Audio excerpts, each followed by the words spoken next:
Bonjour DPA ici.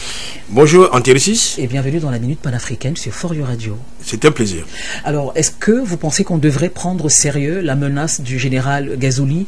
On sait que c'est le général des forces de soutien rapide lorsqu'il menace de marcher sur Bangui et d'atteindre Touadéra. Est-ce qu'on devrait prendre au sérieux cette menace? Absolument, dans le contexte actuel, je parle du contexte géopolitique actuel qui vise la balkanisation tous azimuts du continent africain avec des relais, des collabos, n'est-ce pas, qui travaillent pour le compte des intérêts occidentaux. C'est pas du complotisme, c'est une réalité. Lorsque un général français, notamment monsieur Solo Cointre, vous parle de recoloniser l'Afrique sur le plan militaire, ça veut tout dire. Et puis, il vous souvient qu'un officiel kenyan avait déclaré l'année dernière que partout se trouve la Russie sur le continent africain, l'Occident sera présent pour justement gêner les intérêts de la Russe.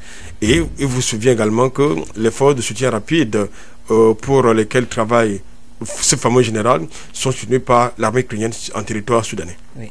Alors, qu'est-ce que vous préconiseriez pour la sécurité de la RCA à court terme? Qu'est-ce que vous conseilleriez au professeur Faustin-Archange Touadéra de faire? Écoutez, il s'agit pour la République centrafricaine où travaille son dirigeant de persister dans le choix des partenaires stratégiques et objectifs comme la Russie, comme l'Iran, comme la Corée du Nord, et surtout mettre l'accent au niveau des solutions sous-régionales. Par exemple, le Cameroun, de tout temps, a souvent envoyé des contingents sur la sécurité à la frontière avec ce pays et quelquefois à l'intérieur du pays pour sa propre sécurité. Mais il ne faut pas non plus oublier qu'un pays, pour être plus en sécurité, doit pouvoir trouver une solution en interne, c'est-à-dire avoir une armée formée, professionnelle et qui dispose des équipements appropriés pour lutter contre diverses menaces, qu'elles soient conventionnelles ou asymétriques.